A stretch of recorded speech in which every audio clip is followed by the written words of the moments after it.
18వ లోక్సభ తొలి సమావేశాలు ప్రారంభమయ్యాయి. జూలై 3 వరకు జరిగే ఈ సెషన్లో రెండో రోజు కొత్త ఎంపీలు ప్రమాణ స్వీకారం చేశారు. సమావేశాల తొలి రోజే 262 మంది ఎంపీలు ప్రమాణ స్వీకారం చేశారు. ఈ రోజు మధ్యాహ్నం 3 నుంచి 4 గంటల మధ్య రాహుల్ గాంధీ, అఖిలేష్ యాదవ్, డింపుల్ యాదవ్ సహా 270 మంది ఎంపీలు లోక్సభ సభ్యులుగా ప్రమాణ స్వీకారం చేయనున్నారు. ఇక సోమవారం రోజునే ప్రధాని నరేంద్ర మోదీ ఎంపీగా ప్రమాణ స్వీకారం చేశారు.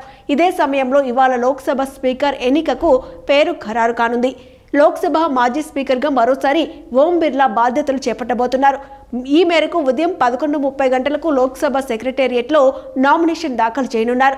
పార్లమెంటరీ వ్యవహారాల మంత్రి కిరణ్ రిజిజు ఓం బిర్లా పార్లమెంట్ పీఎంఓలో జరుగుతున్న సమావేశం నుంచి బయటకు వచ్చారు.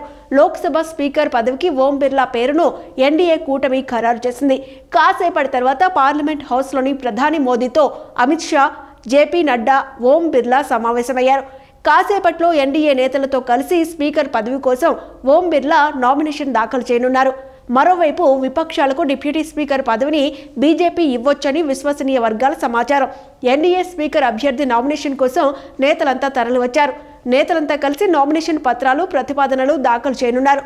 స్పీకర్, డిప్యూటీ స్పీకర్ పేర్లపై ఏకాభిప్రాయానికి ప్రభుత్వం శ్రీకారం చుట్టింది. రక్షణ మంత్రి రాజ్నాథ్ సింగ్, పార్లమెంటరీ వ్యవహారాల మంత్రి కిరణ్ రిజిజు ప్రముఖ ప్రతిపక్ష నేతతో మాట్లాడినట్టు విశ్వసనీయ వర్గాల సమాచారం.